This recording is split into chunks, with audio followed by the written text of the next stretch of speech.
InsyaAllah.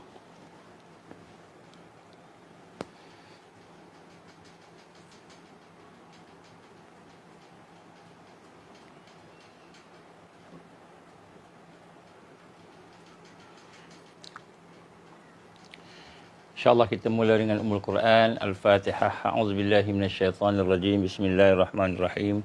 Alhamdulillahi Rabbil Alamin. Ar-Rahmanir-Rahim. Maliki yaumiddin. Iyyaka na'budu wa iyyaka nasta'in. Ihdinas siratal mustaqim.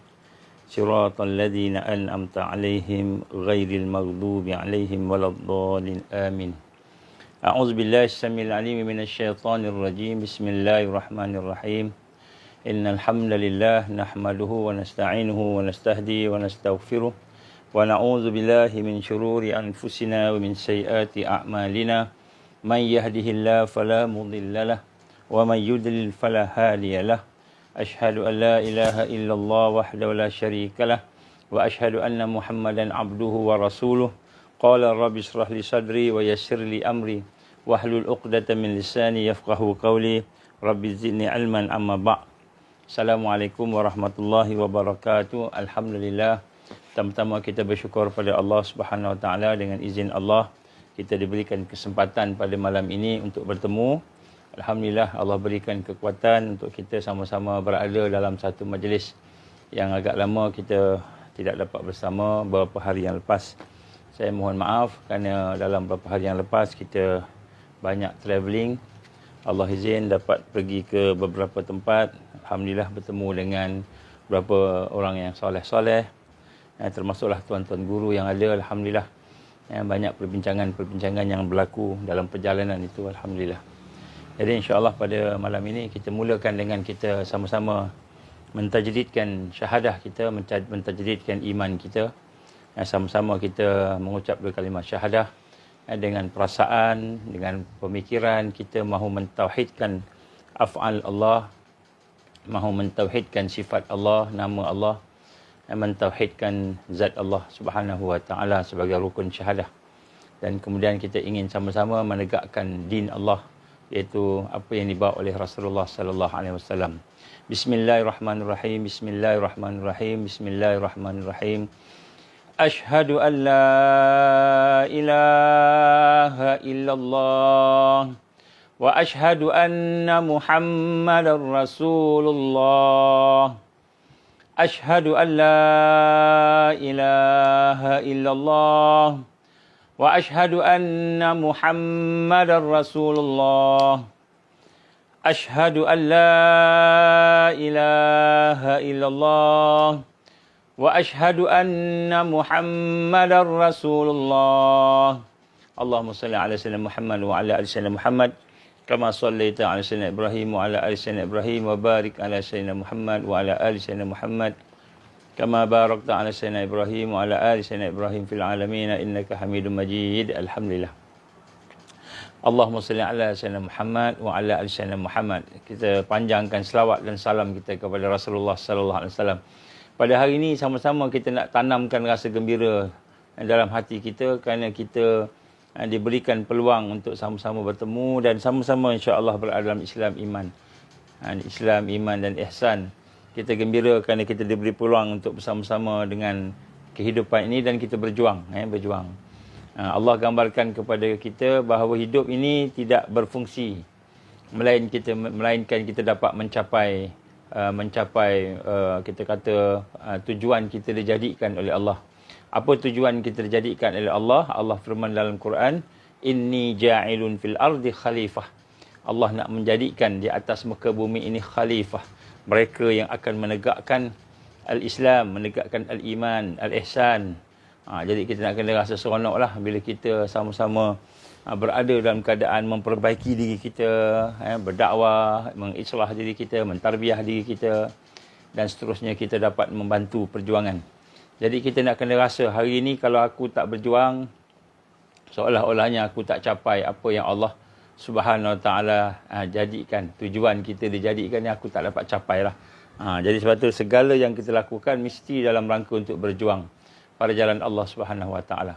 Dan begitu juga segala yang kita lakukan ini mestilah dalam rangka untuk kita beribadah kepada Allah. Jadi tujuan kita berjuang ini bukan sebab nak dapat nama, sebab nak dapat kita kata ghanimah kan. Hari ni orang politik dia berjuang nak dapat ghanimah. Dan kemudian tujuan dia nak dapatkan populariti dan sebagainya. Jadi tujuan kita berjuang nak ibadah pada Allah. Wa ma khalaqtul jinna wal insa illa liya'budun. Ni kena ingat selalu ni, kena ingat selalu. Sebab tu orang yang berjuang untuk membantu agama Allah, orang yang beribadah kepada Allah, sentiasa hidup dia itu dalam keadaan ibadah, maka di hati dia akan tenang. Hati dia akan tenang. Dia akan gembira je, dia akan tenang aja, akan bahagia aja. InsyaAllah. Baik, salam juga kepada salam ukhuwah, kasih sayang kepada sahabat-sahabat Ansar yang bersama-sama pada malam ini. Alhamdulillah, sebahagian besar daripada mereka sedang berjuang bersama-sama untuk membina kekuatan Islam. Ya ayyuhallazina amanu kunu ansarallah kama qala Isa bin Maryam lil ansar. Allah gambarkan kepada kita, kunu ansarallah. Jadilah kamu orang-orang yang membantu agama Allah. Jadi sahabat-sahabat Ansar, saya ucapkan salam ukhuwah, salam kasih sayang. Dan juga kepada keluarga yang ada, anak-anak yang ada yang menonton, saya gembira kalau anak-anak dapat menonton sama. Anak-anak yang ada di berbagai tempat sekarang ni bersepah-sepah. Ada yang di utara, ada yang di selatan dan sebagainya. Itu juga dengan zaujah, para isteri, para keluarga, ahli keluarga dan sebagainya, insya-Allah. Mudah-mudahan Allah SWT akan memberikan barakah pada keluarga semua. Juga kepada tuan-tuan dan puan sekalian, kita panjangkan salam persahabatan. Insya-Allah malam ni saya rasa teruja untuk sama-sama bercakap pada tuan-tuan dan puan kerana kita tak tahu berapa lama lagi kita boleh bercakap-cakap ni, bertemu-temu ni, berbual-bual, kerana keadaan di seluruh dunia pada hari ini dalam keadaan yang amat genting kan. Walaupun kita ditutup dengan Piala Dunia Qatar. Piala Dunia bola sepak dibuat di Qatar, negara orang Islam. Dimulakan dengan ayat-ayat Al-Quran, dengarnya. Dan kemudian di tengah-tengah juga ayat Al-Quran. Tetapi pada masa yang sama ada juga nyanyian-nyanyian lara, ada juga tarian-tarian yang lara, yang bercampur-campur dalam keadaan yang mengelirukan. Jadi kita juga mendapati tidak kurang juga kelalaian demi kelalaian mereka yang melihat menonton bola sepak ini. Jadi kita doakanlah dalam keadaan umat Islam hari ini diuji dengan kelalaian, kelekaan, diuji dengan keadaan-keadaan yang kita kata menipu. Begitu juga kita diuji dengan keadaan-keadaan di mana fitnah yang lain, kesusahan. Pada masa yang sama kita diuji dengan tipu daya yang besar. Jadi pada hari ini sebenarnya saya nak buat satu tajuk yang agak sensitif, terlalu sensitif. Kerana kita menyentuh tentang musuh. Kita menyentuh tentang musuh. Dan saya akan menyentuh tentang tajuk ini untuk beberapa ketika. Sebenarnya tujuannya utama ialah untuk mengingatkan diri kita sama-sama bahawa kita sedang berada dalam satu fasa, iaitu fasa di mana kebangkitan Islam akan bermula, dah pun bermula, dan kemudian pada masa yang sama fasa di mana musuh akan mencapai kepada kemuncak. Jadi apabila musuh sampai kepada kemuncak, maka kita kena benar-benar faham akan realiti musuh-musuh itu, dan akhirnya dengan kefahaman itu mudah-mudahan kita akan dapat mengelakkan diri kita daripada terkena fitnah-fitnah yang ada pada musuh tersebut. Kita baru sahaja menghabiskan suasana PRU 15 di negara Malaysia ini. Jadi kita melihat dalam keadaan yang begitu macam-macam perkara yang telah berlaku. Dalam keadaan Alhamdulillah, sebenarnya saya ingin buka beberapa rahsia yang mungkin sebahagian kita dah tahu, saya dah ceritakan dan mungkin ada orang lain dah sampaikan. Iaitu yang pertama sekali, kita melihat bagaimana masyarakat yang mengundi itu telah mula mencapai satu tahap di mana mereka telah boleh melihat tipu daya walaupun tidak secara menyeluruh. Kita melihat undi-undi telah mula pergi kepada peningkatan kepada Parti Islam Malaysia. Kita dapat 49 kerusi. Alhamdulillah, satu peningkatan lah. Daripada sebelumnya dapat 18, sekarang dapat 49. Maknanya yang kita nampak bukan kerusi. Kerusi itu relatif. Tapi yang kita nampak itu ialah orang yang mula cenderung kepada Islam. Dan kita tahu kecenderungan kepada Islam itu bukan hanya kecenderungan yang datang daripada orang-orang tua-tua ni, yang senior citizen ni, tetapi yang datang adalah daripada saluran-saluran muda. Dan kita dapati daripada analisa yang dibuat oleh sahabat-sahabat kita, dan kita pun tengok sendirilah bagaimana kita melihat di bahagian utara, di bahagian pantai timur, di sepanjang negara pantai timur, dan juga di bahagian tengah, sebahagiannya tengah itulah, sebahagiannya di Perak dan sebagainya itu, kita mula melihat bagaimana keadaan undian-undian itu menunjukkan trend pemikiran pengundian anak-anak muda kita melihat kepada kebaikan. Mungkin dipilihnya Perikatan Nasional, di mana Perikatan Nasional tu dia ada prinsip-prinsipnya yang dia disebut sebagai prihatin, bersih dan juga stabil, kan. Begitu juga di dalamnya ada Parti Islam Malaysia yang mulanya dulu 18 saja dapat kerusi, dapat 49. Jadi begitu juga daripada parti Bersatu pun dah meningkat sedikit dan sebagainya lah. Dan pada masa yang sama kita melihat pihak-pihak musuh ataupun pihak-pihak yang tidak suka Islam ni, dia undinya merosot, dan juga kita kata mereka terpaksa duduk di belakang, tak boleh cakap banyak. Orang besar daripada DAP contohnya tak boleh cakap banyak, duduk kat belakang. Kenapa? Kerana kalau dia cakap akan keluar dia punya skandal dia, isu dia keluar, tak keluar. Jadi yang keluarkan ialah orang besar, orang depan-depan, orang Melayu-Melayu semua, Anwar Ibrahim dan sebagainya yang keluar ke depan. Jadi kita lihat bagaimana ini juga merupakan, kita bukan nak tengok dia punya bilangan undi tu, dapat berapa, walaupun undi dia orang turun, tetapi kita nak melihat dari sudut bagaimana trend tadi itu menunjukkan bahawa peningkatan kesedaran, adalah kesedaran, ada kebaikan. Jadi Allah nak tunjukkan kepada kita dalam keadaan orang yang tak berapa nak sangat Islam ni, dalam keadaan Islam dicaci dengan Talibannya, dengan macam-macam, dalam keadaan tu orang yang mengundi itu menunjukkan hati mereka, pemikiran mereka, menunjukkan positif. Yang inilah yang ditakuti oleh pihak musuh. Saya tak kata pihak musuh ni maknanya parti-parti politik yang musuh Islam, tak. Musuh ni musuh sungguh, Dajjal, Zionis dan sebagainya. Jadi ini menakutkan. Sebab itulah by hook or by crook mereka kena jadi kerajaan pada kali ini. Sama ada dengan cara yang absah, yang sah, ataupun dengan cara tipu daya, mesti jadi kerajaan, mesti jadi Perdana Menteri, mesti dihormati, mesti ada rebranding semula dia. Walaupun saya dapat daripada berita-berita di luar negara lah, kita dengar orang cakap lah, tak tahu betul tak betul lah, tapi saya ingat betul. Dia kata Perdana Menteri yang pertama sekali LGBT disebut. Saya tak tahulah daripada mana berita ni datang, tapi adalah sebutan-sebutan begitu. Jadi kita nak lihat sebenarnya trend kecenderungan anak-anak muda kita melihat, mereka sudah mula melihat Islam itu. Mereka melihat kebaikan. Kalau tak Islam pun sekurang-kurangnya kebaikan. Buktinya apa? Peningkatan undi kepada mereka yang ada kempen-kempen yang bersifat bersih, bersifat stabil, bersifat prihatin, malahan bersifat tidak ada rasuah, anti rasuah, kan. UMNO sendiri jatuh teruk daripada 80 lebih menjadi 30 sahaja, bukan 30, 26 sahaja. Jadi nak sebut kat sini bagaimana keadaan yang berlaku ini menunjukkan satu peningkatan yang baiklah dari sudut tanggapan masyarakat kepada Islam itu. Dan inilah perkara yang dibimbangi oleh musuh-musuh. Tempat-tempat lain dalam keadaan susah payah, di Malaysia ni, di negara kita ni, alhamdulillah trendnya itu bagus dan baik. Walaupun kita kata, orang kata demokrasi ni sistem yang sebagainya, kita tak tengok dia punya, kita dah bincang lama dah. Demokrasi ni bukanlah sistem kita, tetapi nak sebut sini kita tengok trend pemikiran dakwah.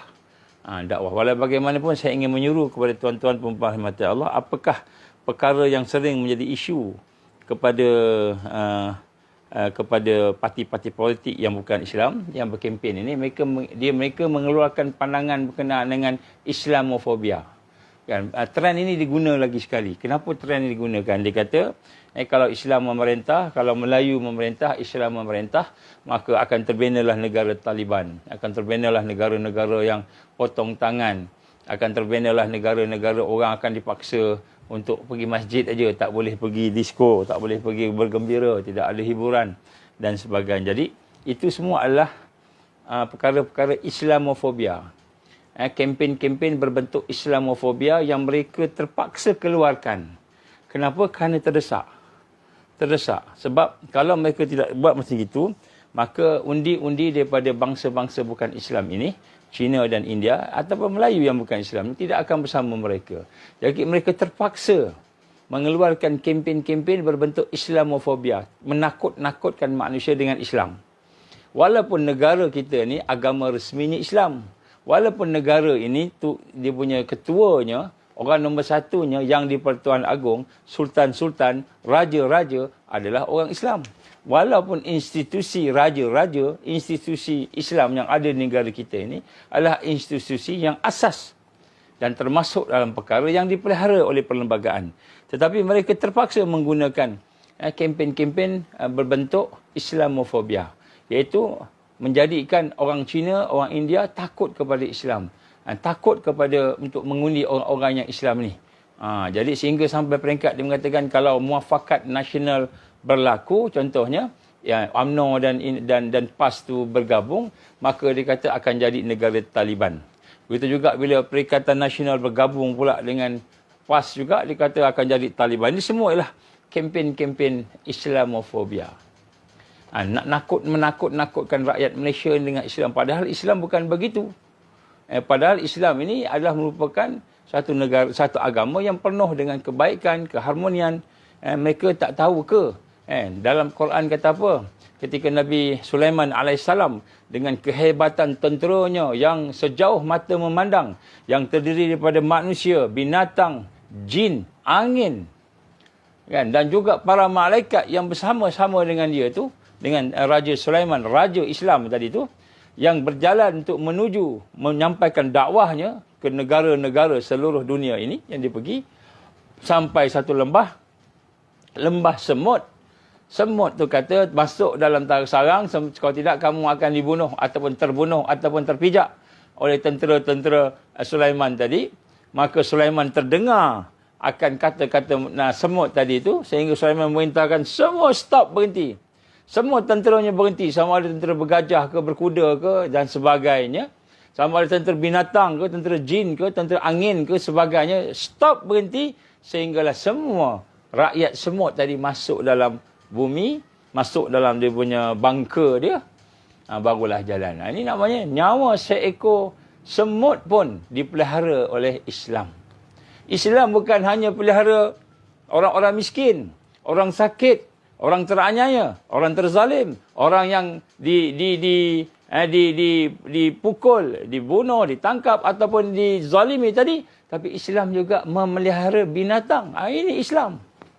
Bagaimana Islam itu satu agama yang sebenarnya, agama yang membawa keharmonian, keamanan, kestabilan, keselamatan kepada hidup manusia. Tetapi dipropagandakan Islam ni sebagaimana pengganas-pengganas yang kononnya adalah Islam. Seperti ISIS. ISIS ini sebenarnya tuan-tuan rahmatullah, ISIS yang sebenar, yang hakiki itu adalah missionary, tentera missionary, tentera umpahan, pembunuh, assassin. Itu ISIS. Dia sebelum Syria lagi dah ISIS ni. Begitu juga dengan orang-orang yang dikatakan sebagai pengganas. Semua itu adalah merupakan perkara yang telah dibuat oleh siapa? CIA. CIA buat tu, Al-Qaeda. Semua tu dia mengaku dalam ucapan-ucapan kenyataannya di Senate di Amerika. Dia kata kamilah yang membuat, yang mencipta ISIS, yang mencipta Al-Qaeda dan sebagainya. Jadi ini semua mereka dah mengaku. Tapi menunjukkan bahawa Islam itu sebenarnya baik, tetapi mereka telah fitnah dengan cara yang demikian. Jadi kempen-kempen yang begini juga telah digunakan oleh mereka yang tidak bertanggungjawab daripada parti-parti yang di belakangnya ada Zionis. Mengapi-apikan, menakut-nakutkan kita kata umat Islam yang ada di negara kita ni kepada Melayu dan Islam. Jadi anak-anak muda kita ni alhamdulillah, kalau di sebelah utara, di sebelah pantai timur, di sebelah sebahagian daripada pantai barat, mereka melihat dan mereka mengatakan bahawa ini salah. Jadi inilah perkara-perkara yang berlaku. Tetapi ini satu berita baik kepada kita. Apabila mereka menggunakan senjata itu, maknanya iaitu senjata Islamofobia ini, menakutkan dengan Islam tadi, menunjukkan mereka telah ketandusan kehabisan modal untuk menyentuh hati dan jiwa mereka yang bukan Islam yang ada di negara kita, iaitu terdiri daripada bangsa Cina majoritinya dan juga bangsa India majoriti yang ramai belum Islam lagi. Ini tandanya apa, tuan-tuan dan puan? Tandanya bahawa mereka tidak boleh menghalang kebangkitan Islam. Kebangkitan Islam tak boleh dihalang kerana itu fitrah manusia. Sebab itulah saya sebut dalam penyampaian saya yang lepas, walaupun kemenangan yang ada pada hari ini lebih kepada fitrah. Fitrah maknanya anak-anak muda kita dah mula melihat, oh dulu UMNO, oh dulu orang-orang yang kaya-kaya ni kita boleh bagi undi kat dia. Oh dulu orang yang hebat-hebat keretanya, handphonenya, yang boleh bagi tablet, yang boleh bagi note, yang boleh bagi duit, yang boleh bagi apa dulu. Sekarang dia kata, jangan haraplah engkau bagi aku duit, aku ambil. Engkau bagi aku tablet, aku guna.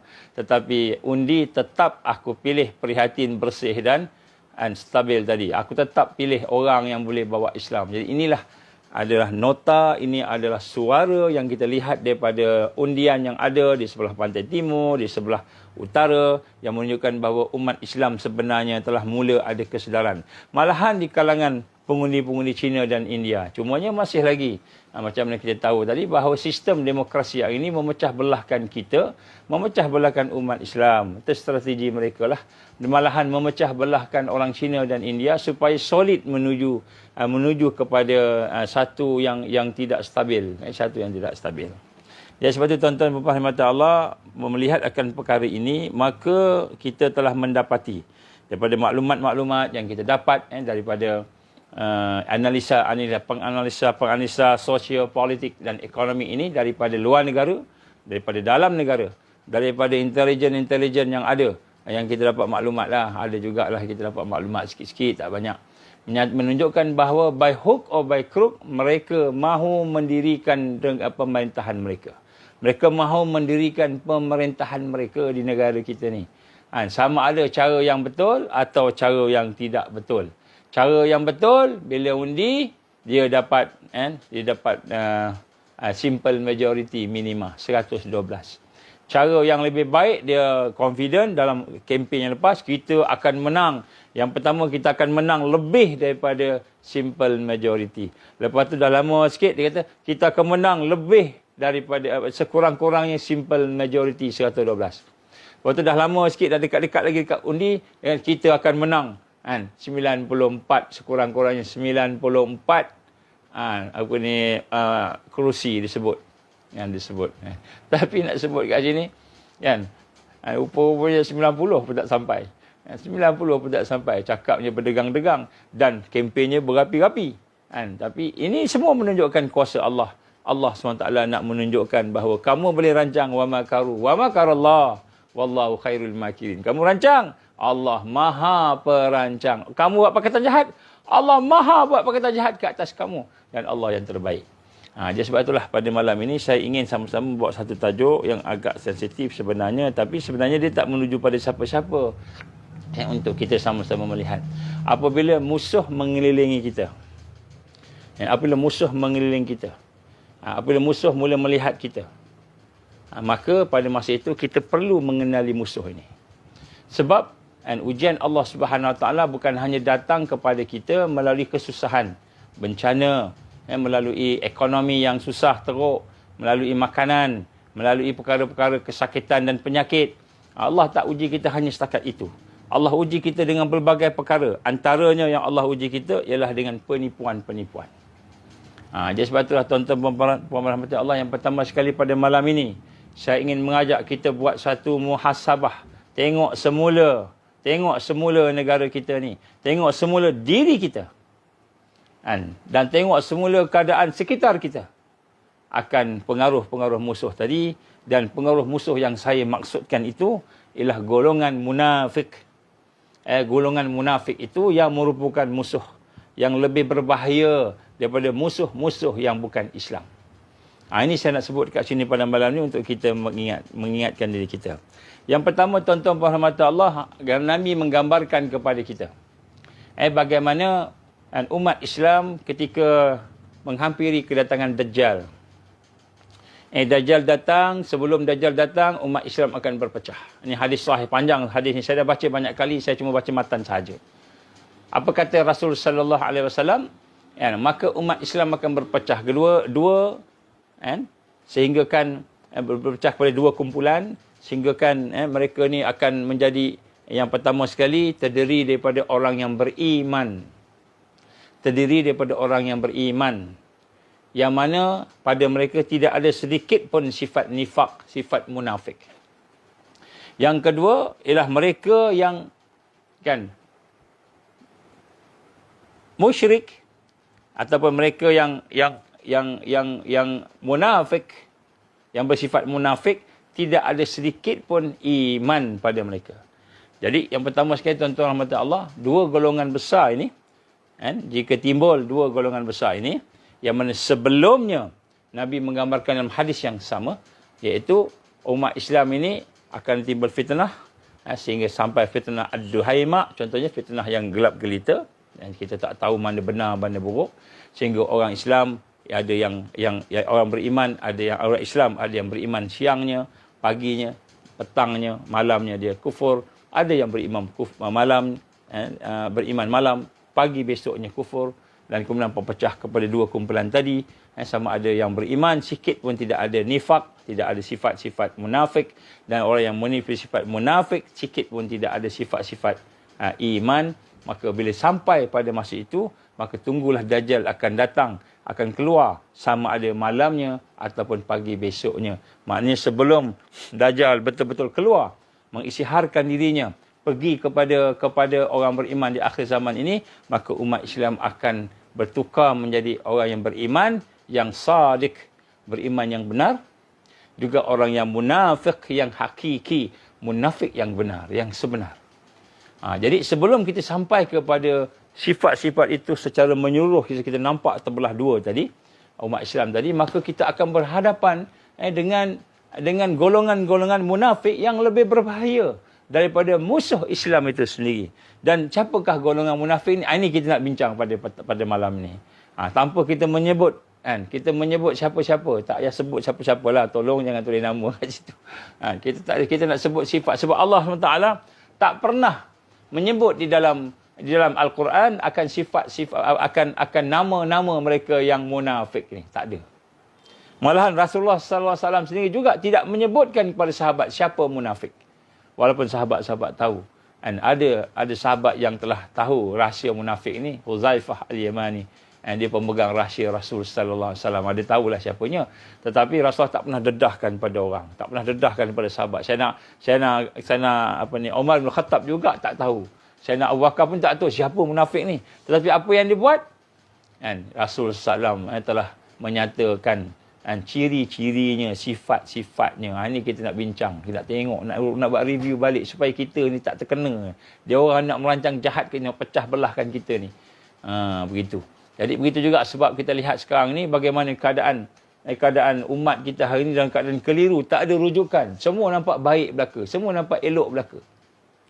Dan tambahan lagi saya nak sebut dekat sini bagaimana keadaan orang-orang munafik ini, orang yang bersifat munafik ini di dalam Al-Quran tu, Allah sebut lebih lagi daripada orang Yahudi. Allah sebut daripada ayat-ayat yang berkenaan sifat orang munafik ini lebih lagi daripada orang-orang Yahudi sendiri. Sedangkan orang Yahudi ni orang jahat lah, kita kata yang Yahudi yang Zionis lah kan. Jahat lah dia kan. La tajidanna asyaddan nas, la tajidanna asyaddan nas adawatan lil ladzina amanu al-yahud wal ladzina asyraku. Kamu pasti jumpa di kalangan manusia ni asyaddan nas, manusia yang paling dahsyat sekali, yang paling teruk sekali. Yang paling buruk sekali. Kan? Yang memusuhi orang beriman. Siapa dia? Al-Yahud. Allah gambarkan Al-Yahud. Tetapi dalam ayat-ayat yang lain, Allah menggambarkan munafik ini lebih teruk lagi, lebih bahaya lagi daripada Al-Yahud. Jadi, yang paling jahat sekali ialah Yahudi. Tapi munafik ni lebih bahaya daripada Yahudi. Kenapa dia? Kita akan tengok pada malam ni. Dan bila kita melihat semula apa yang ada dalam sifat-sifat ini, mudah-mudahan pertama kita jauhkan diri kita daripada sifat tersebut. Yang kedua, kita tengoklah kalau ada orang yang bersifat demikian ni, janganlah kita kan ikut dia walaupun mukanya semanis madu. Semanis madu. Jangan cakap semanis gula kan. Gula ni banyak gula putih tak sihat. Kan semanis madu. Kalau nak pun gula yang natural kan, yang organik. Itu okey insya-Allah. Baik, yang pertama sekali golongan munafik ini kita kena tengok satu-satu. Sebab kita akan berhadapan dengan mereka tak lama lagi. Sebab tu saya kata tajuk ni amat penting untuk kita faham. Terutama dalam keadaan musuh menguasai kita hari ini. Musuh sudah menguasai kita. Sekeliling kelalang kita musuh menguasai. Kita nak kena kenal sungguh-sungguh apa yang ada dengan contoh-contoh yang bersifat waqi', yang bersifat realiti. Golongan munafik adalah golongan yang menyusup. Yang munafik ni dia akan masuk ke dalam barisan orang beriman. Dia akan masuk ke dalam barisan orang beriman. Dan mereka ada topeng dia. Topengnya. Topeng-topengnya, muka wajah-wajah yang palsu. Dan mereka melindungi kan niat mereka. Mereka melindungi kewujudan asli mereka. Itulah. Kenapa? Kerana mereka nak menghancurkan barisan kaum muslimin daripada dalam. Jadi orang munafik ni, tugas dia yang kata bahaya tadi, sebab dia daripada dalam. Dia rosakkan umat dari dalam. Dia bukan macam orang musuh, serang kat luar. Dia cakap, dia bantai, kan? Macam contohnya DAP kita nampak. Kita nampak, saya sebut teruslah kot, senang. Sebab DAP ni dia bukan parti politik sahaja, tetapi rupa-rupanya dia ada gerakan Zionis di belakangnya. Mungkin ada orang tak setuju ni. Ada orang tak setuju dengan cakap saya ni, tapi itulah kajian yang kita buat. Ada orang kata, mana dia apa namanya, line teruk malam ni? Betul ke line teruk? Cuba buat sikit line teruk ke? Saya ubah line sekejap.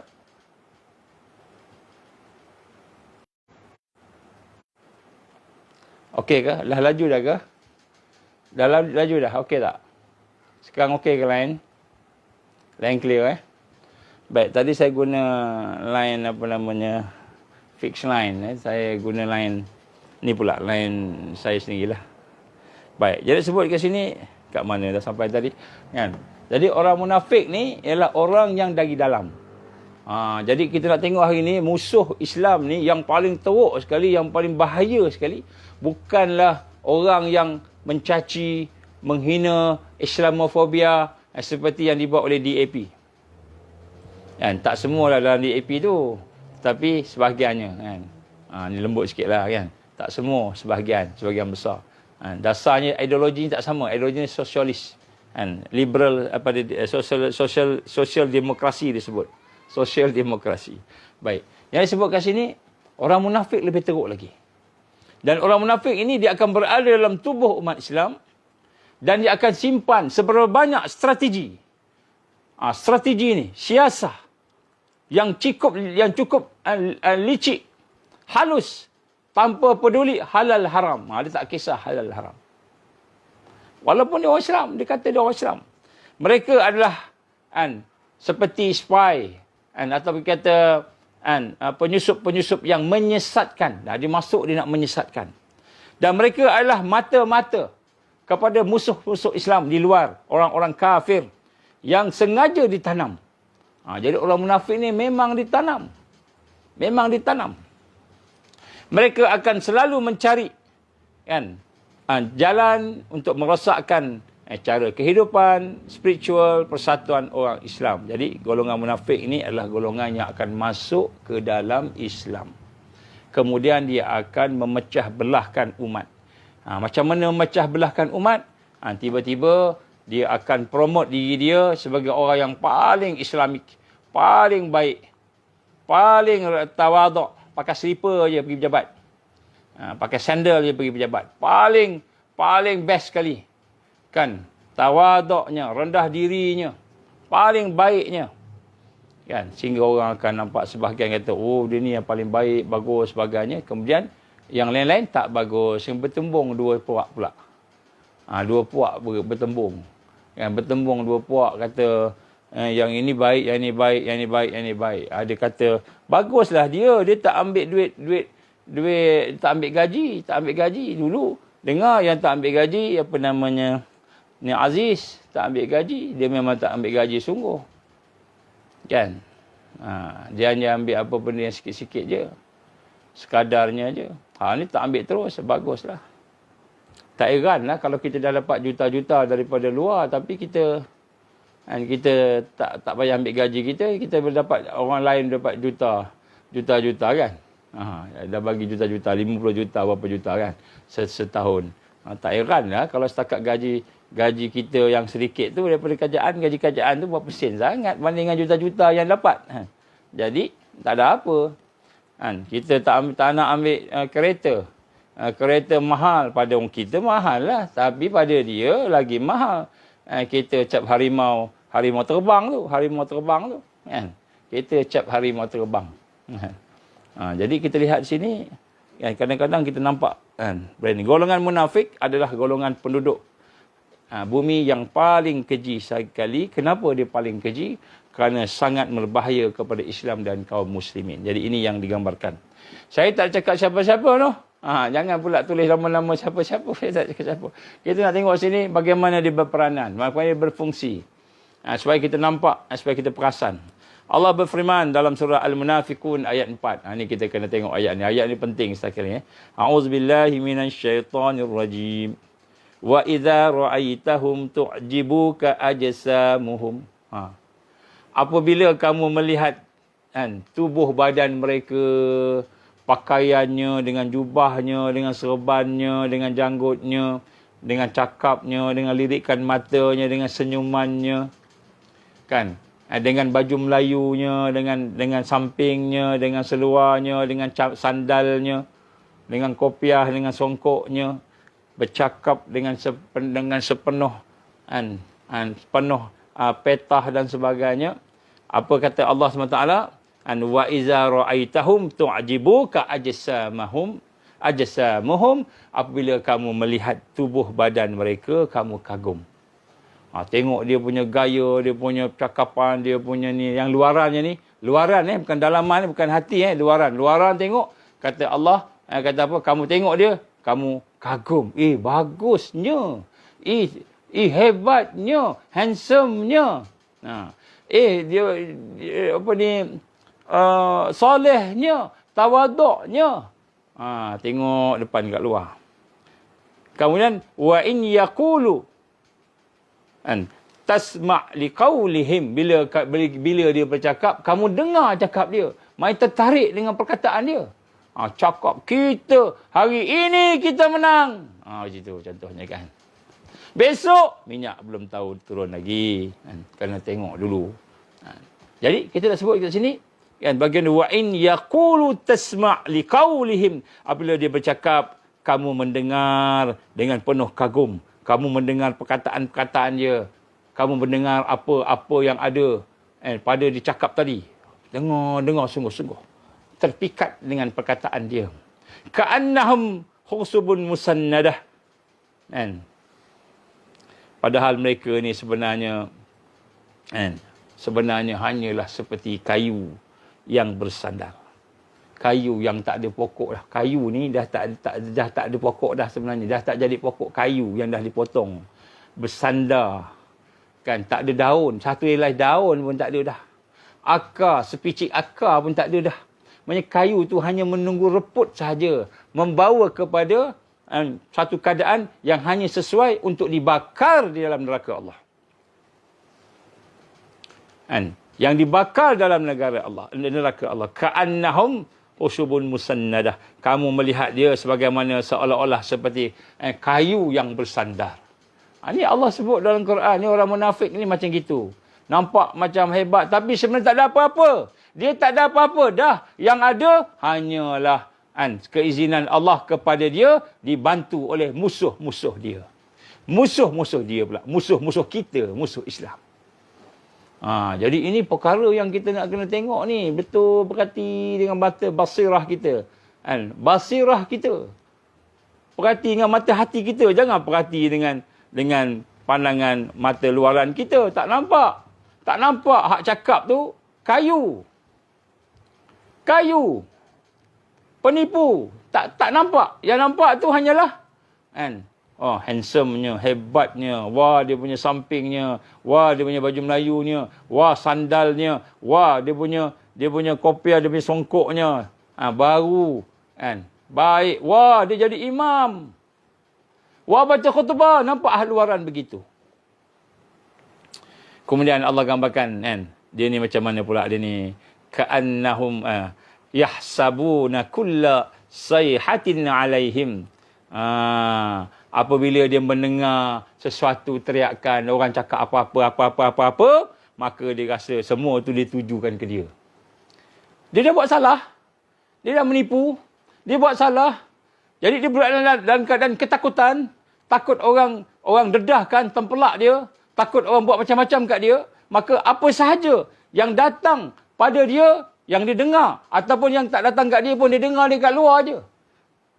Macam ada orang nak masuk rumah lah. Macam orang nak masuk rumah lah. Kenapa? Tuan rumah nak balik kot. Kita keluar. Kenapa? Dia masuk rumah. Itu bukan rumah dia. Rumah pencuri. Dia curi rumah tu. Dia masuk rumah mencuri.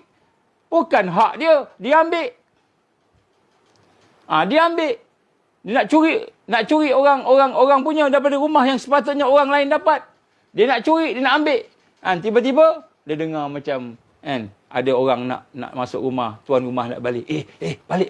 Ya, keluar. Belum, itu bukan. Tuan sebelah. Kenapa? Tuan rumah ni tengah cuti. Dia baru menang PRU, dia tengah cuti, rehat, relax. Tak apa, dia tak ada kat sini, dia ada kat tempat lain. Kita curilah rumah dia ni. Dia takut. Setiap orang sebut orang sebut A, B, C, D, dia terasa orang ni tengah sindir dia, orang tengah cakap dia. Macam malam ni lah. Kalau saya cakap macam ni, saya kata, ini mesti nak sindir saya, mesti nak kenakan saya. Dia timbul satu perasaan dalam hatinya. Dia akan menghisap, yahsabun kulla sayhatin alaihim. Dia akan mengira setiap teriakan, setiap panggilan, setiap jeritan yang ada tu, seolah-olah nak kenakan dia. Jadi mulalah dia tengok, okey, NGO ni tak boleh ni. Tak boleh dibenarkan bercakap ni. Kenapa tak boleh benarkan bercakap? Dia tengah kenakan saya, kenakan kita ni. Kena tangkap dengan dia orang. Kena bagi panggil SB, polis pergi. Ikut semua NGO ni. Ikut semua ni, dia yang cakap-cakap ni. Tu, Tok Ki tu, cakap banyak sangat tu. Pergi, ikut dia. Ikut dia tu, Tok Ki tu. Itu, pembela punya orang ni. Tu orang-orang daripada parti Islam. Itu daripada ni semua cakap. Pakat cakap, dia rasa semua tu kena kat dia. Kenapa? Sebab dia buat salah. Salah banyak. Cakap dia tipu. Perwatakan dia lakonan. Semua tipu. Maka dia kata, setiap teriakan tu dia adalah tuju pada dia. Dengar ni apa Allah sebut selepasnya. Humul adu fahzarhum. Humul adu. Mereka inilah sebenar-benarnya musuh kamu. Mereka inilah sebenar-benarnya musuh. Jadi orang munafik ni, mereka lah sebenar-benarnya musuh. Humul adu. Allah firman ni, humul adu. Allah tak sebut humul minal adu. Mereka ni sebahagian daripada musuh-musuh. Allah tak sebut mereka ni sebahagian daripada musuh kamu. Mereka ni mungkin pengikut musuh kamu. Mereka ni mungkin orang yang berlakon jadi musuh kamu. Mungkin mereka ni orang yang jadi musuh kamu tapi musuh separuh-separuh. Tak. Allah kata humul adu. Mereka sebenar-benarnya musuh. Mereka ni musuh. Maka Allah kata fahzarhum. Tak, maaf. Fahzarhum. Maka berhati-hatilah kamu. Maka berwaspadalah kamu. Hati-hati. Hati-hati, berwaspada. Jangan sampai hati kita, fikiran kita, diri kita ni terpengaruh, terikut. Apa yang dicakap, semua betul, semua bagus.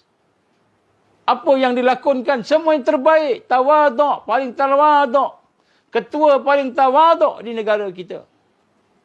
Contohnya. Maka Allah gambaran qatalahumullah. Qatalahumul bunuh. Qatalahumullah, moga-moga Allah maka Allah akan membinasakan mereka. Moga-moga Allah membinasakan mereka.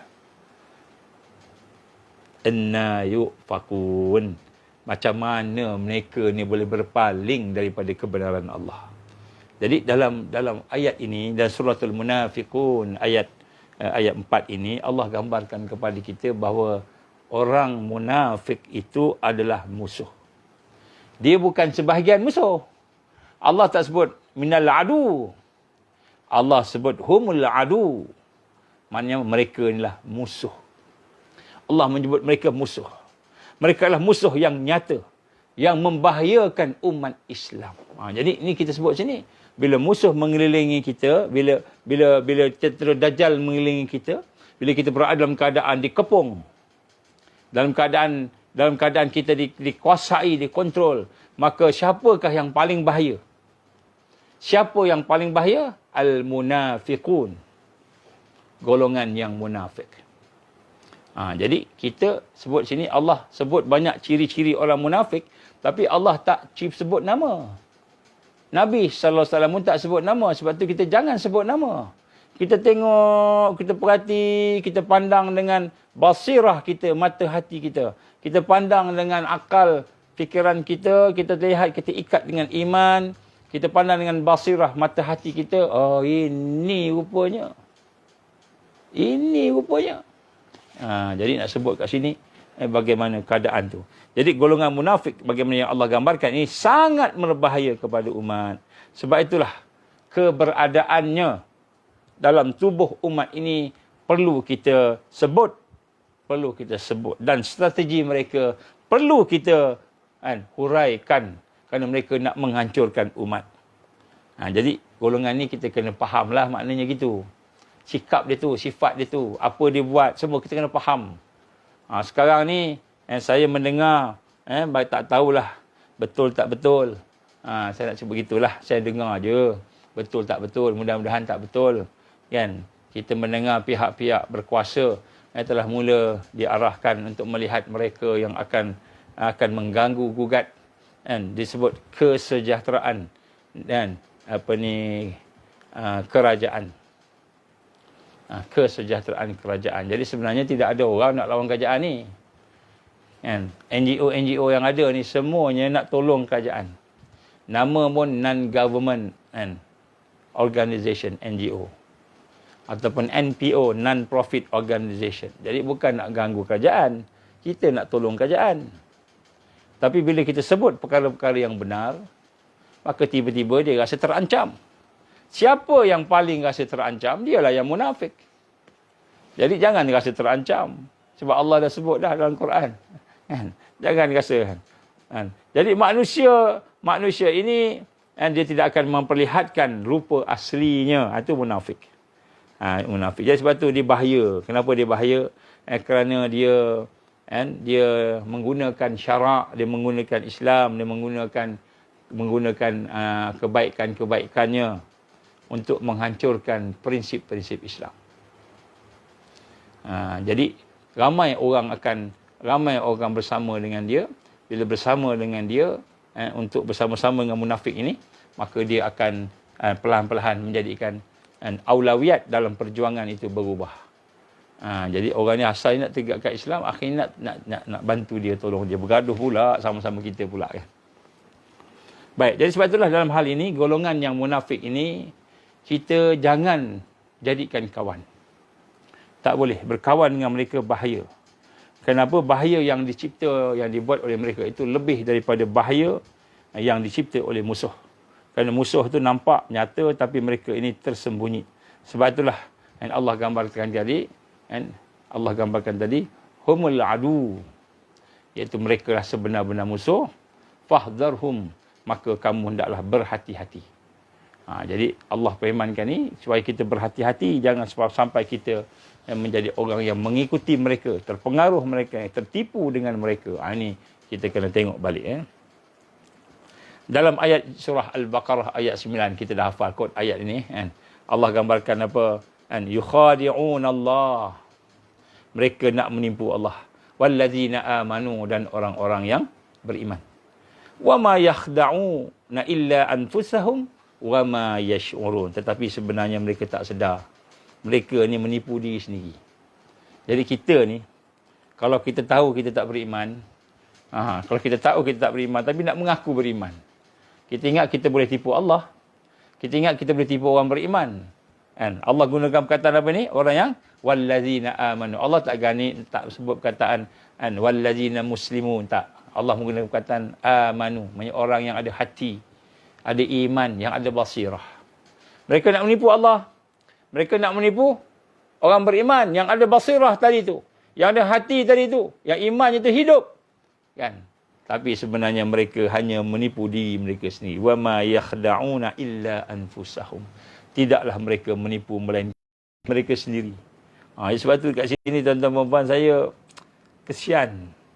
Kadang-kadang dia buat gini, buat gitu. Orang yang apa namanya, yang munafik ini, orang beriman dia boleh rasa. Dia boleh rasa. Dia boleh rasa.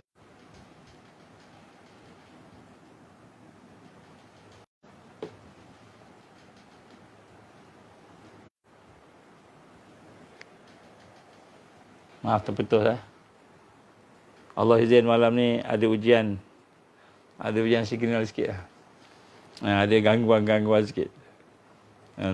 Mereka nak menipu Allah, nak menipu orang beriman, orang beriman tahu. Sebab tu tuan-tuan dan puan, kalau hari ni hati kita ni tak boleh rasa lagi lah. Tak sampai lagi lah satu perasaan, ini penipu ni. Macam itu kan. Hati kita tak boleh rasa lagi. Tak nampak lagi yang munafik tak nampak lagi. Apa ciri munafik tak nampak lagi. Kita masih terima fitnah orang. Baca internet, tengok netizen punya ni, tengok Google punya ni, kita masih lagi pergantungan kita kepada yang lahiriah. Yang lahiriah. Maka sebenarnya kita belum lagi ada kekuatan dalam pertahanan diri kita. Sebab itulah pertahanan diri kita ni yang pertama sekali, tuan-tuan dan puan, bukanlah kita ada banyak knowledge. Kita ada banyak ilmu. Kita ada banyak kenalan. Kita kaya. Tetapi pertahanan diri kita ni pertama al-iman. Sebab tu Allah gambar kat sini, mereka nak menipu Allah dan mereka nak menipu kan orang yang beriman.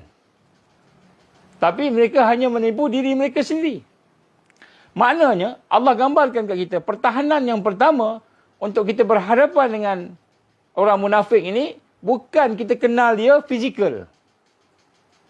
Bukan kita kenal dia dari sudut apa yang kita nampak lahiriah.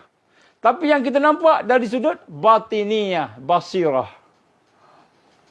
Kita nampak dari basirah, cahaya hati itu. Jadi kita melihat seseorang tu, kita boleh rasa, tak kena ni, ada yang tak kena ni, ada yang tak kena ni. Macam itu kan. Hati kita tak sedap. Kalau orang yang ada kasyaf, terus dia nampak. Terus dia nampak. Allah Yarham Pak Sumit contohnya. Dalam satu cerita, satu kisah, satu peristiwa tu, dia nampak.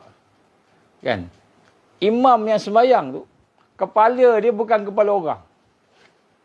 Kepala binatang. Dia nampak, ni imam. Jadi dia kata, macam mana aku nak sembahyang ni? Macam mana aku nak sembahyang kat sini ni? Imamnya tu, imam yang begitu. Yang cerita ni siapa? Cerita ni seorang ustaz daripada kampung dia. Cakap dengan saya satu hari, dia nak tanya dengan Pak Sumit. Dah tak cerita kot hari ni. Tapi nak sebut gitulah. Dia nampak. Kan? Dia nampak imam tu. Kepalanya ni bukan kepala apa namanya, manusia. Jadi akhirnya dia tak boleh nak bersembahyang kat situ. Kan, tak boleh sembahyang kat situ. Jadi dia bukan tengok dengan mata kasar, dia tengok mata hati. Jadi sebab tu seorang yang beriman tu, dia tak akan dapat dikalahkan oleh orang munafik. Orang munafik tak boleh kalahkan orang beriman. Sebab tu proses tarbiyah Rasulullah SAW ialah membina kekuatan iman. Nombor satu. Jadi malam ni kita nak tengok iman kita ni. Kalau kita tengok iman kita, kalau nak cerita tak boleh di FB, kena cerita dekat program. Nanti kita buat program Nadwa ke Tamrin ke, datang insya-Allah. Cerita tu agak private sikit lah, tak boleh cerita kat ramai-ramai ni. Ini orang soleh-soleh ni tak boleh kita dedahkan semua. Ada benda kita dedahkan, ada benda kita tak boleh dedahkan. Saya tak boleh ledahkan kat sini cerita ni. Tapi nak sebut dia, ada orang basirah, dia boleh nampak sesuatu. Abang Imam Ghazali contohnya, dia melihat Imam Ghazali sembahyang kan berdarah, kan dia punya tu banyak berdarah sehingga dia keluar mufarakah daripada sembahyang. Jadi apabila ditanya kenapa engkau keluar sebagainya, cerita sebab aku nampak darah kat engkau, dia kata. Abang Imam Ghazali dia kata, kenapa kan. Lepas tu pada masa sembahyang aku tengah fikir masalah dari sudut haid dan nifas ni, masalah darah period ni kan. Jadi Allah izin nampak darah. Tapi orang lain tak nampak. Biasa orang yang nampak lah. Baik, yang sebut sini basirah. Sebab tu nak lawan orang-orang munafik ni, orang yang dajjal ini, nak tentera-tentera dia tu, kita kena lihat dengan sebab tu kita kena hidupkan basirah kita. Saya ada kuliah tentang basirah ni panjang. Saya kira kuliah dah lama dah lepas lah. InsyaAllah cuba tengok balik. Jadi sinilah kita lihat bagaimana dia tak boleh tipu kita. Dia nak tipu kita, tak boleh tipu kita. Banyak saya berjumpa dengan terutama tuan-tuan guru kita yang saleh-saleh ni. Allah buka dia. Kasyaf ni dia nampak. Jadi saya bukan nak kata kita sampai dapat kasyaf, tidak. Tapi nak sebut sini, kita kena didik iman kita. Sebab Allah gambarkan sini, orang yang beriman tidak boleh ditipu oleh orang yang munafik. Kenapa? Iman dia itu akan menjadi cahaya untuk dia nak melihat penipuan-penipuan itu. Hati dia rasa tak sedap, hati dia rasa tak selesa, hati dia rasa, tak boleh lah. Ada benda tak kena ni, aku tak nampak tapi ada benda ni. Di sinilah Allah Azza wa Jalla dalam ayat ini, Suratul Baqarah ayat 9. Allah menggambarkan bahawa mereka nak menipu Allah. Yukhadi'un Allah walladzina amanu. Mereka nak menipu Allah, nak menipu orang beriman. Wama yakhda'una illa anfusahum. Mereka tidak menipu melainkan diri mereka sendiri. Wama yash'urun, mereka tak sedar. Jadi orang munafik ni ingat dia dah boleh tipu dah. Kita boleh tipu dah, dia joget-joget kat belakang, joget kan kat belakang. Kita dah boleh tipu orang ni, macam-macam kan. Tapi rupa-rupanya apa? Rupa-rupanya dia tipu diri dia sendiri. Dia menipu tu, orang nampak dia menipu. Dia ingat okey, tak apa. Depan orang sembahyang, Allahu Akbar. Bismillahirrahmanirrahim. Dia punya bacanya sedap. Baca khutbah. Alhamdulillah, thumma alhamdulillah. Ya ayyuhalladzina amanu taqullah. Dia punya baca, dia punya khutbahnya sedap. Tapi orang yang ada mata hati nampak, menipu. Dia nak belagak, nak sombong, nak nampak. Jadi sebab tu, pengajaran pertama kita hari ni nak kenal musuh ni, kita kena hidupkan hati kita. Ini pengajaran nombor 1. Musuh dah ada keliling kita ni, dah banyak dah ni. Jadi macam mana kita nak tengok. Kemudian di samping itu Al-Quran telah menunjukkan kepada kita, menceritakan kepada kita tentang sifat-sifat mereka. Jadi Al-Quran telah mencerita banyak kisah-kisah mereka ni. Cuma Al-Quran tak sebut nama. Tapi dia sebut kita. Sehingga kan orang yang ada hati tadi, dia boleh kesan kewujudan munafikin ini di depan dia. Dia boleh kesan. Dia boleh nampak. Ini di akhir zaman kita tak boleh. Tak boleh kita nak sekadar kita kata saya belajar sampai PhD tapi hati gelap. Apa tu contoh hati gelap? Susah nak ikhlas. Kalau orang puji, kita masih rasa bangga dengan pujian tu. Kalau orang tak puji, kita rasa susah hati, orang tak terima kasih kat aku. Aku buat banyak ni, aku ceramah banyak, orang tak terima kasih. Kita rasa macam buruk sangat. Macam itu. Kita susah nak tinggalkan dosa kita. Itu tanda-tanda hati tak beriman betul-betul ni. Tanda hati beriman, dia akan sentiasa tawaduk pada Allah, menyerah diri pada Allah, dia bertaubat pada Allah. Bertaubat pada Allah, bertaubat tengok dosa-dosa dia. Tengok dosa-dosa dia, satu-satu dia proses, buang. Ini semua senjata ni. Ini semua senjata. Yang Allah gambarkan di dalam Al-Quran, yang orang yang ada iman ini, dia tidak akan dikalahkan. Bukan bermakna dia tidak boleh dicederakan. Dia tidak boleh dibunuh, dia maknanya tidak boleh meninggal dunia. Itu semua kehendak Allah, qada dan qadar. Tapi tidak boleh dikalahkan. Orang munafik nak tipu dia nampak dah. Ni munafik. Cakap berdegar-degar, tak ada apa contohnya. Hati tak ada cahaya langsung. Dia boleh nampak benda tu. Dia cakap macam-macam tapi kosong, hatinya kosong. Ada seorang dan duk cakap macam-macam pasal Islam. Sebagainya lah. Cakap ni cakap tu, keluar fatwa sini, keluar fatwa sana. Rupanya kosong, tak ada apa. Saya cuma cakap contoh lah. Jangan tanya siapa pula. Saya cuma cakap contoh.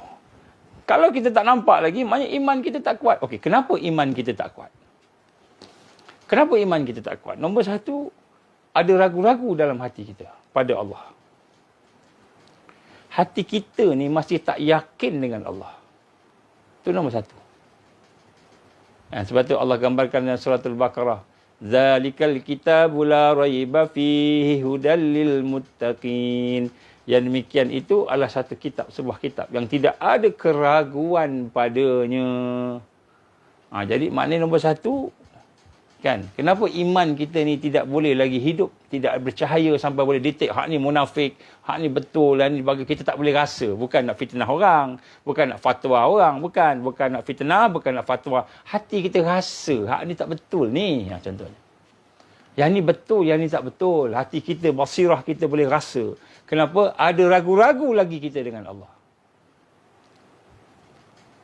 Innamal mu'minun alladzina amanu billahi wa rasulih thumma lam yartabu. Sesungguhnya orang yang beriman adalah orang beriman kepada Allah dan Rasulnya, kemudian mereka tidak ragu-ragu. Nampak?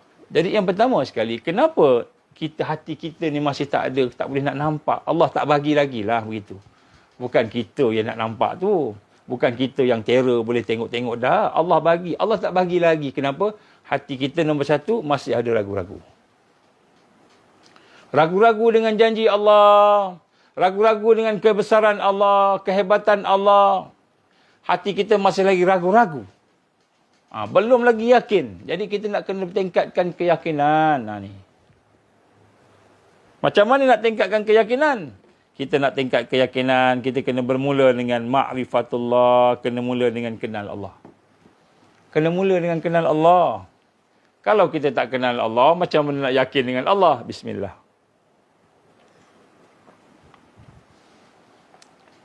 Kena kenal Allah. Macam di mana bermulanya kenal Allah? Kita tengok. Bermulanya kenal Allah bila kita memantapkan syahadah kita. Syahadah kita tu kita kena mantapkan. Kalimah syahadah tu. Bukan mantapkan kita baca banyak-banyak, kuat-kuat. Asyhadu an la ilaha illallah wa asyhadu anna Muhammad Rasulullah. Kalau bergambar ramai-ramai tu, okey, syahadah. La ilaha illallah, la ilaha illallah, semua macam ni. Tapi hati kosong. Hati kosong. Bergambar semua pekat gini. Dulu satu Malaysia. Dulu orang nak buat macam ni semua takut. Nanti kita tengok kita jadi orang Najib pula. Satu Malaysia. Sekarang ni Najib dah tak ada. Ini apa dia? Syahadah. La ilaha illallah. La ilaha illallah. Kan? Begitu. Jadi, tapi hati kosong. Kenapa hati kosong? Lidah aja bersyahadah. Tapi hati tak yakin. Tidak mentauhidkan Allah. Macam mana nak mentauhidkan Allah? Ini tak ada belajar ni. Dekat dalam sekolah agama apa. Saya belajar sekolah agama pun tak belajar ni. Saya belajar di luar daripada sekolah. Luar sekolah agama baru saya belajar. Dapat tarbiyah. Daripada sistem tarbiyah Islamiah, Harakiyah, baru belajar. Tarbiyah Islam berbentuk gerakan. Baru belajar, baru tahu. Mentauhidkan Allah. Macam mana nak mentauhidkan Allah? Mentauhidkan Allah mestilah bermula dengan mentauhidkan af'al Allah. Kita kena belajar lah nak tauhidkan af'al Allah macam mana. Perbuatan Allah tu macam mana. Mentauhidkan af'al Allah, mentauhidkan sifat Allah, nama Allah, mentauhidkan zat Allah. Jadi benda ni kena belajar. Kena tahulah, saya nak bincang hak tu, tak habis tajuk kita malam ni. Saya nak sebut kat sini, kita kena mengenal Allah. Baru kita boleh tingkatkan keyakinan kita. Kena kenal Allah, perlahan. Kan? Tiba-tiba nak meningkatkan keyakinan kita tadi tu, nak meningkatkan makrifat kita pada Allah tadi, tiba-tiba tak jadi. Bila dengar ceramah, bila dengar kuliah, bila pergi tamrin, bila pergi nadwa, bila pergi program-program, hati kita rasa kuat, dekat je. Tapi bila balik rumah, hilang. Hilang. Balik rumah, hilang. Lupa. Apa ustaz cakap tadi? Tak ingat. Kenapa? Jadi, nak bina iman ni, bukan hanya kita belajar sifat 20, belajar asma Allah, sifat Allah, nama-nama Allah semua belajar tu. Bukan itu sahaja. Kita kena proses. Bila proses, baru iman meningkat. Apa proses dia? Malam ni kita sebut. Kita nak lawan orang munafik ni. Kita tak boleh lawan orang munafik kalau iman kita kalah ni. Apa dia? Iaitu kita kena meninggalkan segala perkara yang Allah larang, yang ada dalam hidup kita, kita kena buang satu-satu. Dosa kita yang zahir, dosa kita yang batin, dosa kita yang kita perasan, dosa kita yang kita tak perasan, dosa kita yang sengaja kita buat, dosa kita yang tak sengaja kita buat. Dosa kita pada Allah, dosa kita kepada diri kita sendiri, dosa kita pada sekitar kita, keluarga kita, jiran kita, masyarakat kita, ummah, dosa. Satu-satu dosa kita tinggalkan. Hanya apabila kita meninggalkan dosa-dosa kita itu, barulah sebenarnya kita memproses diri kita untuk mentauhidkan Allah. Kalau tidak, walaupun kita tahu kan, af'al Allah, macam mana nak mentauhidkan af'al Allah, macam mana nak mentauhidkan sifat Allah, macam mana nak mentauhidkan nama-nama Allah, macam mana nak mentauhidkan zat Allah, macam mana nak memahami ma'rifatullah. Bila kita belajar ilmu banyak, tetapi kita tak buang kelemahan kita, tak tinggalkan dosa kita. Kita masih sayang dengan dosa mata kita, dosa telinga kita, dosa lidah kita, dosa hati kita. Masih sayang lagi dengan dosa kita dengan anak-anak keluarga kita, dengan dosa kita dengan masyarakat, dengan umat, dosa kita dengan Allah. Masih sayang dengan perbuatan sia-sia kita. Masih sayang dengan perbuatan lalai kita. Maka kita belum proses lagi. Tak boleh proses. Iman kita tak meningkat. Bila iman kita tak meningkat, kita dah belajar dah sifat 20. Kita dah belajar dah macam-macam. Tapi tak dapat. Tak boleh rasa. Cahaya tak masuk dalam diri kita. Cahaya tak masuk dalam diri kita. Kita tak boleh kenal mana al-haq, mana batil. Tak kenal. Bila tak kenal, macam mana kita nak berlawan, nak mempertahankan diri kita daripada tipu daya munafikin yang ada sekitar kita ni? Nak melihat dengan basirah kita, dengan mata hati kita, macam mana? Dosa itu, dia menutupi hati kita. Apa dosanya? Macam-macam dosa ni. Buruk sangka dosa. Buruk sangka dosa. Kalau kita seorang anak, dengan ayah, dengan ibu kita, banyak dosa kita dengan ayah dan ibu kita. Walaupun kita rasa tak ada dosa, banyak dosa kita. Itu dosa kita dengan orang yang kita nampak. Kalau kita seorang suami dengan isteri, isteri dengan suami, dosa banyak. Kita tak perasan, kita tak masuk dosa kita sendiri. Mata kita, telinga kita, lidah kita, hati kita, macam-macam lagi, tangan kita punya dosa, kaki kita punya dosa. Jadi, banyak dosa ni. Berada dalam keadaan sia-sia itu dosa. Berada dalam keadaan lalai itu dosa. Kita melupakan Allah, dosa. Kita tidak merasai untuk mengagungkan Allah, dosa. Jadi, macam dosa ni. Itu tak masuk lagi dosa-dosa yang besar-besar yang kita buat. Jadi, dosa inilah yang sebenarnya menghalang cahaya iman. Menghalang cahaya Islam, cahaya iman, cahaya ihsan, dia akan terhalang. Ini yang kita nak kena tengok. Kalau tidak, kita nak mempertahankan diri macam mana? Dengan orang munafik yang duk kontrol kita sekarang ni. Kita kata, golongan Dajjal yang menguasai kita. Macam mana kita nak kalahkan dia? Nak mempertahankan diri pun tak boleh. Jadi sebab tu kita jangan sombong dengan Allah. Sentiasa istighfar pada dia.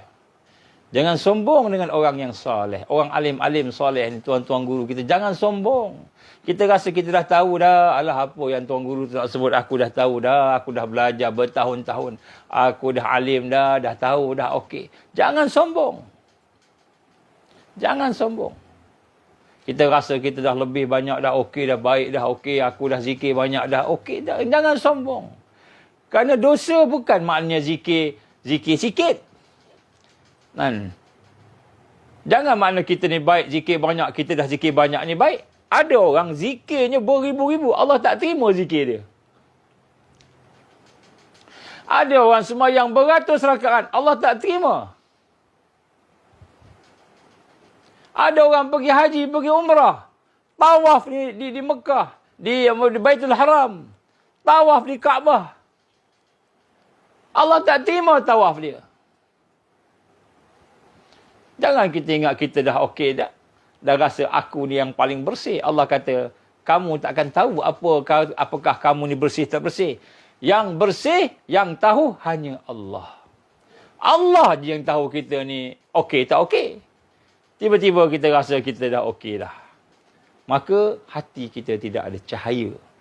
Bila hati kita tak ada cahaya, macam mana hati kita nak mengesani perbuatan-perbuatan munafikin? Tak boleh. Kita tengok, bagus dia, baiklah, baguslah. Nampak dia semayang jadi imam lagi. Boleh baca khutbah lagi. Kalau cakap tu, dengan mukadimahnya, Alhamdulillah. Orang biasa mana boleh macam gitu. Dengan ada ayat Qurannya, Ya ayyuhalladzina amanuttaqullah. Dengan ayat Quran lagi. Ada hadis lagi. La yuhibbu. La yu'minu ahadukum. Dia keluar hadis pula. Contoh. Jadi ada hadisnya, ada Qurannya. Baik, semua. Dia tak nampak apa yang ada di dalam. Dia tak nampak musuh di belakang yang mendukung dia. Tak nampak yang mendukung orang tu. Tak nampak. Tak nampak. Zionis tak nampak kat belakang. Dia tak nampak Zionis tu. Kenapa? Sebab hatinya tidak ada basirah. Sebab tu Allah gambarkan surah Al-Baqarah. Baca balik surah Al-Baqarah. Surah ayat 9. Mereka nak menipu Allah dan mereka nak menipu orang-orang beriman. Tetapi tidaklah mereka menipu tadi, melainkan diri mereka sendiri. Kenapa? Mereka tak boleh nak menipu orang beriman. Kenapa orang beriman ada cahaya? Hatinya bercahaya. Hatinya nampak. Sebab tu R&D kita jangan tengok yang fizikal aja, kronologi aja. Tak. Allah Subhanahu Wa Taala akan memberikan kepada kita ni kekuatan-kekuatan yang lain selain daripada kronologi, selain daripada fakta-fakta yang kita dapat daripada kajian kita. Sebenarnya bukan itu. Yang sebenarnya ma'unah dan karamah daripada Allah. Pertolongan Allah Subhanahu Wa Taala. Sebab tu di akhir zaman, tuan-tuan dan puan, marilah sama kita rasa bahawa nak menang ni kita tak cukup dengan sekadar ilmu. Ilmu penting tapi tak cukup. Tak cukup dengan sekadar diri kita beramal, berzikir, bertarikat. Tak cukup. Tak cukup dengan sekadar kita rasa kita dah buat banyak benda jihad fisabilillah, dah buat banyak benda tolong orang. Tak cukup. Tetapi kita kena bermula dengan al-iman al-amik. Iman yang mendalam. Dan iman yang mendalam ini akan membawa kita kepada menghidupkan syahadah. Mentauhidkan Allah. Mentauhidkan Allah ini akan merangsang kita untuk melaksanakan kerja-kerja jihad, dakwah dan tarbiyah. JDT. Akan merangsang kita. Dan kita tak cukup nak seorang-seorang. Kita kena ada sahabat-sahabat kita. Kena ada sahabiah kita. Yang sama-sama menghidupkan bi'ah salihah. Menghidupkan bi'ah tarbawiyah. Suasana yang baik. Suasana yang boleh mendidik kita. Tak cukup dengan sekadar tu. Jadi sebab tu hari ni orang tak nampak. Ramai tak nampak tuan-tuan. Tak nampak. Saya sedih. Bila kita nampak ramai yang... Contohlah tengok bola sepak. Bola sepak cukuplah. Kita tengok bola sepak. Kita menangis sebab tim kita kalah. Kita menangis sebab tim kita menang. Contoh Di mana iman kita? Jadi saya tak katalah main bola tu salah. Tidak kan. Saya tak katalah main bola tu tak betul. Tidak. Tapi saya nak sebut kat sini. Kan. Kita boleh menangis tengok bola sepak. Menang, kalah. Tapi kita tak boleh menangis. Tengok. Bila kita tengok, bila kita dengar, bila kita tahu dosa kita. Tak boleh menangis. Bila kita tak boleh menangis dengan dosa kita, maknanya kita belum lagi proses iman kita. Belum lagi. Sebab tu pintu pertama untuk kita memproses diri kita dalam tarbiyah ialah kita menyesal, membuang dosa-dosa kita. Kalau kita belum lagi boleh menyesali dosa kita, belum lagi boleh meningkatkan diri kita dengan meninggalkan maksiat dan mungkar, kita belum lagi proses iman kita. Janganlah kita kata, aku dah pergi haji dah, aku dah pergi umrah dah, aku dah berkorban tiap-tiap tahun, aku dah buat macam-macam dah, sedekah sini, sedekah sana. Tapi dosa masih kita sayang. Dosa masih kita tak nak tinggalkan. Benda sia-sia masih kita buat. Maka sebenarnya kita belum proses betul-betul lagi. Tak sampai lagi. Sebab tu kita tak nampak. Al-haq itu hak. Yang batil itu batil. Tak nampak. Sebab itu, sedangkan itulah senjata utama yang digunakan oleh musuh Islam, iaitu menggunakan golongan munafikin yang akan melakukan tipu daya. Kamu melihat tubuh badan mereka, kamu melihat kata-kata mereka, kamu melihat gerak-geri mereka, kamu akan terpikat. Takjub, kamu akan rasa takjub, terpikat dengannya. Jadi yang menyebabkan terpikat itu apa? Hati yang buta daripada cahaya iman. Ini satu perkara yang kita kena muhasabah sungguh-sungguh. Malam ni kena menangis tuan-tuan. Bangun malam. Saya cadangkan bangun malam pukul 3. Bukan tengok bola. Bangun malam pukul 3 ni, bangun solat sunat taubat 2 rakaat. Taubat pada Allah. Kalau kita rasa kita tak ada dosa, maka kita lalai. Kita rasa aku tak ada dosa dah ni. Apa lagi dosa aku? Mata aku tak tengok benda tak elok. Telinga aku tak tengok benda tak elok. Lidah aku tak tengok benda, tak cakap benda tak elok. Telinga tak dengar benda tak elok. Sebagainya semua tak ada dosa. Rasa tak ada berdosa tu lalai. Rasa tak ada dosa tu lalai. Dan lalai itu satu dosa. Lalai sendiri satu dosa. InsyaAllah nanti kita akan buat satu tajuk. At-Taubah. Kita akan dapati taubat ni, kita tak boleh terlepas daripada dosa. Tak boleh terlepas daripada dosa. Memang dosa ni ada. Sebab Allah ni Al-Azim. Allah Al-Quddus. Dan kita ni hina, lemah, makhluk. Mesti ada dosa. Yang tak ada dosa hanyalah Rasulullah, para Rasul. Para Rasul yang Allah jadikan maksum. Itu je. Hak lain tu ada dosa. Malaikat tak ada dosa sebab dia tak ada nafsu. Malaikat tak dosa.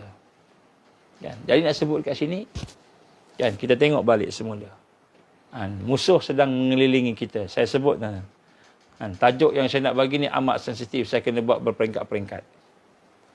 Peringkat pertama, kita nak tengok pertahanan kita bila nak berhadapan dengan musuh ni. Yang nombor 1, al-iman al-amiq. Iman yang mendalam.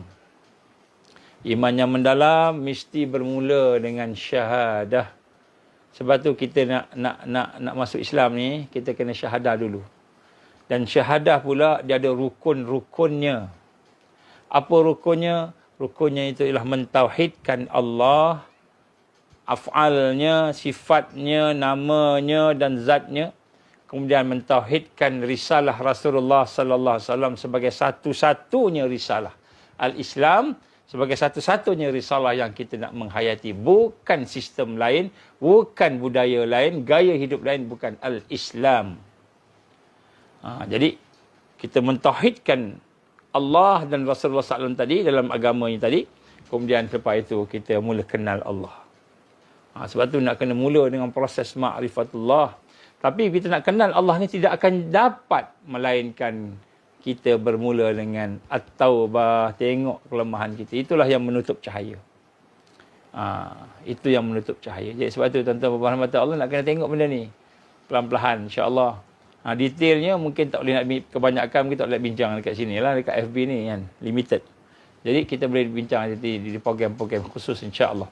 Jadi sebab tu tuan-tuan rahmat Allah, insya-Allah pada malam ni saya nak memperkenalkan kepada tuan-tuan bagaimana musuh yang paling bahaya. Musuh yang paling bahaya ialah orang yang nampaknya seperti kita, yang cakapnya dengan bahasa kita, yang wataknya macam kita. Kan? Orang yang berada bersama kita, orang yang nampaknya baik, bagus dan sebagainya, tetapi rupanya orang itu adalah musuh yang dinamakan golongan munafikin. Siapa golongan munafikin ni? Golongan yang diletak oleh musuh Islam ke dalam tubuh badan orang Islam supaya menghancurkan orang Islam daripada dalam. Daripada dalam. Jadi ini yang sekarang ni menguasai. Sebab mereka nak menyerang, mereka tahu. Mereka lagi serang, lagi kuat. Lagi serang, lagi kita tengok. Contoh. Saya sebut tadi awal-awal tadi, bagaimana mereka jangkakan kemenangan besar dengan sombongnya, dengan angkuhnya, dengan bongkak takburnya, menyatakan bahawa kita akan menang sekian.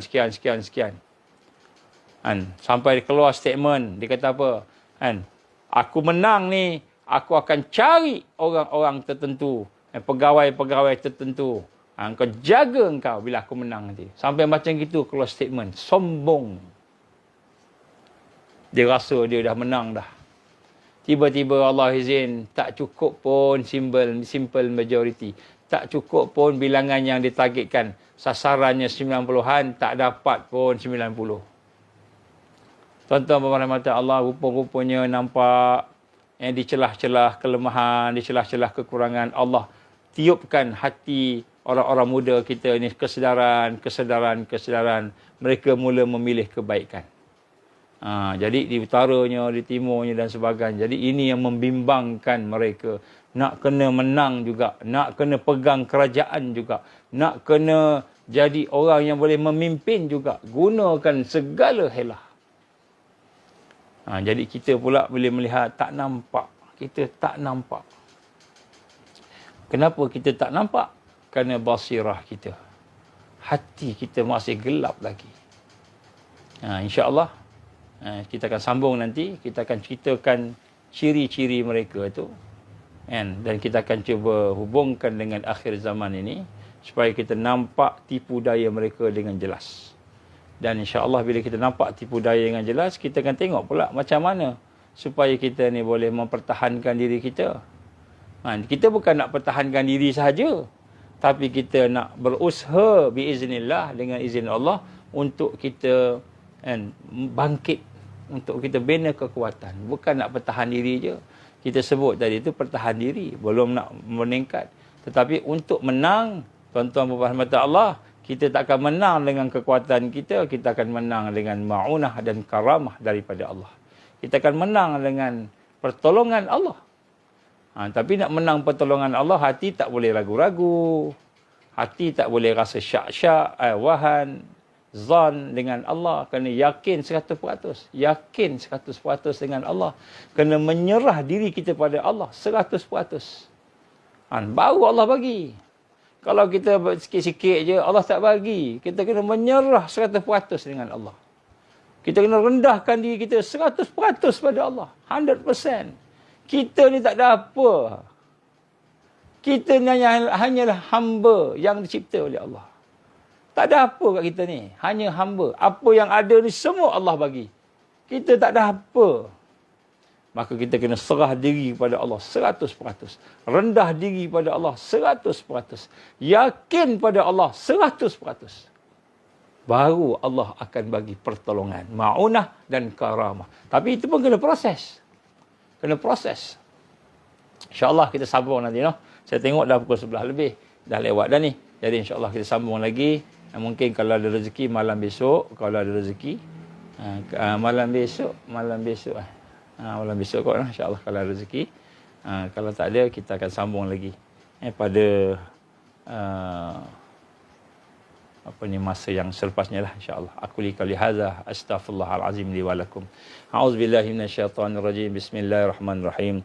Alhamdulillahirabbil alamin wassalatu wassalamu ala asyrafil anbiya'i wal mursalin wa ala alihi wa sahbihi ajma'in. Allahumma innaka ta'lamu anna hadhil qulub qad istama'at ala mahabbatik wa altaqat ala ta'atik wa tawahadat ala da'watik وتعهدت على نصرة شريعتك فواثق اللهم رابطتها وأدمدها واهدها سبولها واملأها بنورك الذي لا يخبو واشرح صدورها بفيض الإيمان بك وجمل التواكل عليك وأهيها بمعرفتك وأمت على شهادة في سبيلك يا الله إنك نعم المولى ونعم النصير ربنا أتمم لنا نورنا واغفر لنا إنك على كل شيء قدير ربنا هب لنا من أزواجنا وذرياتنا قرة أعين واجعلنا للمتقين إماما ربنا آتنا في الدنيا حسنة وفي الآخرة حسنة وقنا عذاب النار وصلى الله على سيدنا محمد وعلى آله وصحبه وبارك وسلم والحمد لله رب العالمين. Tuan-tuan, malam ni cubalah bangun pukul 3 pagi. Tidur awal sikit, bangun 3 pagi. Tak dapat 3, pukul 4 pun tak apa, pukul 5 pagi tak apa. Buat solat sunat taubat 2 rakaat. Solat sunat taubat 2 rakaat. Dan kemudian lepas tu minta ampun ke Allah. Serah diri pada Allah 100%. Kan? Yakin pada Allah 100%. Kita belajar untuk jadi hamba Allah 100%. Belajar. Kita minta ke Allah. Kalau tak boleh, kita masih ragu-ragu ke apa, minta ke Allah. Ya Allah, hati aku ni banyak lagi kekotoran sebagainya, ya Allah bantulah aku, ya Allah bantulah aku, ya Allah. Kemudian kalau susah sangat, lepas tu minta ke Allah, bacakan la ilaha illallah, la ilaha illallah. Mudah-mudahan Allah akan mudahkan, insya-Allah. Baik, aku li qouli hadza astaghfirullahal azim li wa lakum. Subhanakallahumma wa bihamdika asyhadu an la ilaha illa anta astaghfiruka wa atubu ilaik. Bismillahirrahmanirrahim. Wal 'asr innal insana lafi khusr illa alladhina amanu wa 'amilus solihat وتواصوا بالحق وتواصوا بالصبر وبالله التوفيق والهداية. السلام عليكم ورحمة الله وبركاته.